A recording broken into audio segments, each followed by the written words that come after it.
মাথা নত করতে হবে একমাত্র আল্লাহর কাছে। যদি আমরা আল্লাহর কাছে আমাদের মস্তিষ্কটা অবনত করে দিয়ে আল্লাহর কাছে সাহায্য চাই, যতই বড় বিপদ যতই বড় মুসিবত হোক না কেন, আল্লাহ তাআলা রব্বুল আলামিন সমস্ত বিপদ আপদ থেকে আপনাকে হেফাজত করবেন।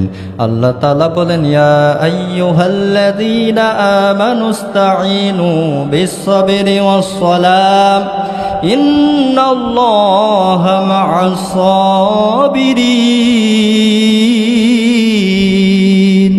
বিপদের মধ্যে পড়ব, মুসিবতের মধ্যে পড়ব, দুনিয়ার কারো কাছে সাহায্য চাইব না, একমাত্র সাহায্য চাইতে হবে আল্লাহ তাআলার কাছে। আমরা যদি সিজদায় পড়ে আল্লাহর কাছে সাহায্য চাইতে পারি, অবশ্যই আল্লাহ তাআলা আমাদের সাহায্য করবেন। বান্দা যখন সিজদায় পড়ে যায়, বান্দা তখন আল্লাহর নিকটবর্তী হয়ে যায়। যে ব্যক্তি আল্লাহর নিকটবর্তী হয়ে যায়, আল্লাহ পাক তখন তার হয়ে যায়। আল্লাহ পাক সকল প্রকার মুসিবত বিপদ থেকে তাকে উদ্ধার করে দেন। এই জন্য বিপদ মুসিবত যতই যা কিছু আসুক না কেন, আমরা সাহায্য চাইব একমাত্র আল্লাহর কাছে। ইবাদতের মাধ্যমে সাহায্য চাইব, সিজদার মাধ্যমে আল্লাহর কাছে সাহায্য চাইব, তাহলে আল্লাহ তাআলা রব্বুল আলামিন আমাদেরকে উদ্ধার করবেন। তিন যুবক এবার চিন্তা করলো, দুনিয়ার কেউ আমাদের রক্ষা করতে পারবে না।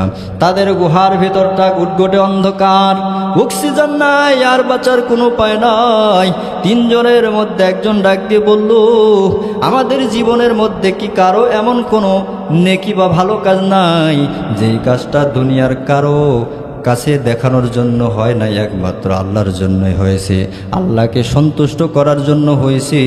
এমন কোনো যদি কারো ভালো নেক আমল থেকে থাকে, ওই নেক আমলকে ওসিলা করে আল্লাহর কাছে সাহায্য চাও, হয়তো আল্লাহ তাআলা এর ওসিলায় আমাদেরকে রক্ষা করতে পারে। বনি ইসরায়েলের তিনজন যুবক সফরে বাইরে হয়েছে। হঠাৎ ঝড় তুফান বৃষ্টি শুরু হয়ে গেল। ঝড় বৃষ্টি শুরু হওয়ার পর আল্লাহ তিন বান্দা নিজেদেরকে আত্মরক্ষা করার জন্য একটা গুহার মধ্যে আশ্রয় নিল। গুহার মধ্যে আশ্রয় নেওয়ার পর বিশাল জোরে ঘূর্ণিঝড় বৃষ্টি হওয়ার কারণে উপর থেকে একটা পাথর গড়তে গড়তে ওই গুহার মুখের মধ্যে পড়ে আটকে গেল। গুহার মুখ বন্ধ হয়ে গেল। তিন যুবক এবার ওই গুহার মধ্যে আটকে পড়ার কারণে কেমনে গুহা থেকে বের হবে চিন্তার মধ্যে পড়ে গেল। আল্লাহ তিন বান্দা চিন্তা করতেছে, আর তো আমাদের রক্ষা পাওয়ার কোনো উপায় নাই, বাঁচার কোনো উপায় নাই, একমাত্র আল্লাহ তাআলা ছাড়া দুনিয়ার কেউ আমাদেরকে বাঁচাতে পারবে না, রক্ষা করতে পারবে না। মরে আমাদের অস্তিত্ব বিলীন হয়ে যাবে, যুগ যুগ এখানে পড়ে থাকবো, কেউ আমাদের দেখার থাকবে না। তিন যুবক চিন্তা করতেছি, আর আমাদের বাঁচার উপায় নাই। তিন যুবক চিন্তার মধ্যে পড়ে গেল।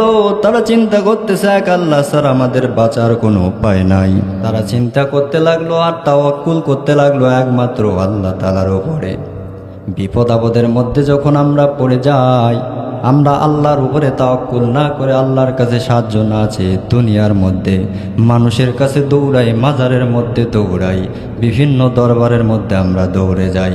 অথচ বিপদের মধ্যে যখন সাহাবায়ে কেরাম পড়তেন, তারা আল্লাহর কাছে সিজদায় অবনত হয়ে যেতেন। সিজদায় পড়ে গিয়ে আল্লাহর কাছে সাহায্য চাইতো, আল্লাহ বিপদের মধ্যে পড়েছি, বিপদ থেকে উদ্ধার করো। তারা সাহায্য চাইতো একমাত্র আল্লাহর কাছে।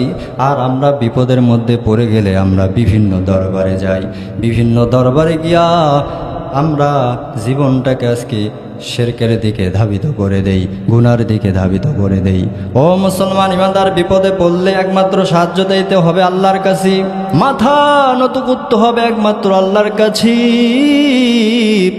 যদি আমরা আল্লাহর কাছে আমাদের মস্তিষ্কটা অবনত করে দিয়ে আল্লাহর কাছে সাহায্য চাই, যতই বড় বিপদ যতই বড় মুসিবত হোক না কেন, আল্লাহ তাআলা রব্বুল আলামিন সমস্ত বিপদ আপদ থেকে আপনাকে হেফাজত করবেন।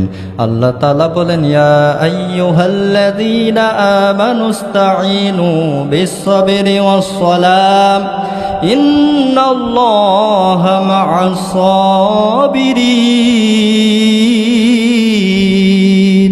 বিপদের মধ্যে পড়ব, মুসিবতের মধ্যে পড়ব, দুনিয়ার কারো কাছে সাহায্য চাইব না, একমাত্র সাহায্য চাইতে হবে আল্লাহ তাআলার কাছে। আমরা যদি সিজদায় পড়ে আল্লাহর কাছে সাহায্য চাইতে পারি, অবশ্যই আল্লাহ তাআলা আমাদের সাহায্য করবেন। বান্দা যখন সিজদায় পড়ে যায়, বান্দা তখন আল্লাহর নিকটবর্তী হয়ে যায়। যে ব্যক্তি আল্লাহর নিকটবর্তী হয়ে যায়, আল্লাহ পাক তখন তার হয়ে যায়। আল্লাহ পাক সকল প্রকার মুসিবত বিপদ থেকে তাকে উদ্ধার করে দেন। এই জন্য বিপদ মুসিবত যতই যা কিছু আসুক না কেন, আমরা সাহায্য চাইব একমাত্র আল্লাহর কাছে। ইবাদতের মাধ্যমে সাহায্য চাইব, সিজদার মাধ্যমে আল্লাহর কাছে সাহায্য চাইব, তাহলে আল্লাহ তাআলা রব্বুল আলামিন আমাদেরকে উদ্ধার করবেন। তিন যুবকে বা চিন্তা করলেও দুনিয়ার কেউ আমাদের রক্ষা করতে পারবে না। তাদের গুহার ভিতরটা গুটগুটে অন্ধকার, অক্সিজেন নাই, আর বাঁচার কোনো উপায় নাই। তিনজনের মধ্যে একজন ডাক দিয়ে বলল, আমাদের জীবনের মধ্যে কি কারো এমন কোনো নেকি বা ভালো কাজ নাই যেই কাজটা দুনিয়ার